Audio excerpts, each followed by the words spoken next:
I'm Roger Harrower from Agriculture Victoria. We're observing some different demonstrations on ways to help limit erosion, to help grow more cover on vulnerable sand dunes. At one farm, the bentonite has been sown into the ground with the seed at two different placements at the same time, one being next to the seed and another one using a third seeder bin being delivered 30 centimetres under the ground. The point of the bentonite clay was to help hold moisture.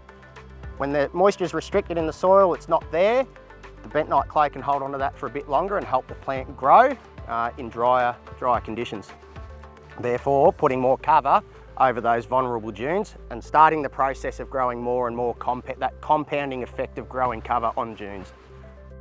On our north-south sowing intervention site, a farmer has changed his sowing direction from east-west to north-south.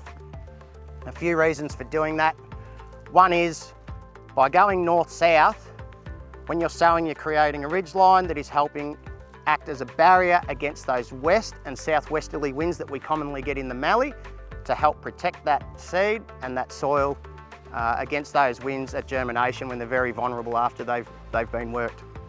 Another key aspect of the north-south sowing is because of the dune direction, it actually means that we're sowing up over the dune, so helping create a straight line. Your seed placements is exactly as it should be and your implement's doing its job perfectly, as opposed to that east-west where you'll see your seeder start to just crab a little bit, and that can displace where you want your seed and affect the germination and the establishment.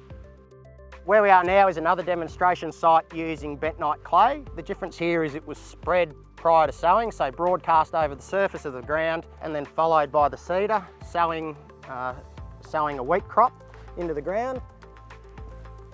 So the bentonite's just an even coverage and incorporated into the soil it's sowing. We've done two rates here, 5 tonne a hectare and 10 tonne a hectare, and then obviously our control out a bit further. Another demonstration site, which we have not yet started, but we will straight after harvest, is over in the Hopeton Lascelles area, spreading straw over vulnerable soils that don't have much cover, they don't have much protection, finding it really hard to grow much crop to start the process. So we're just trying to push it along a bit quicker. We take some old straw that otherwise wouldn't have been much good for anything. We spread that over, cover, help hold the moisture in and help get a better germination and protection of the soil.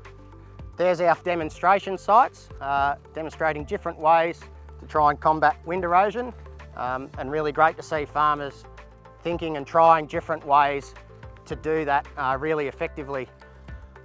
Throughout all these trials, we've been taking germination rates, how much ground cover there is, height of ground cover, harvest yields.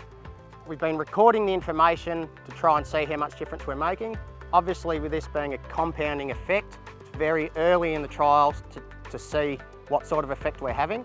So as we expected, at this stage, it's all fairly inconclusive, and we hope that we will start to see a better effect as we go forward.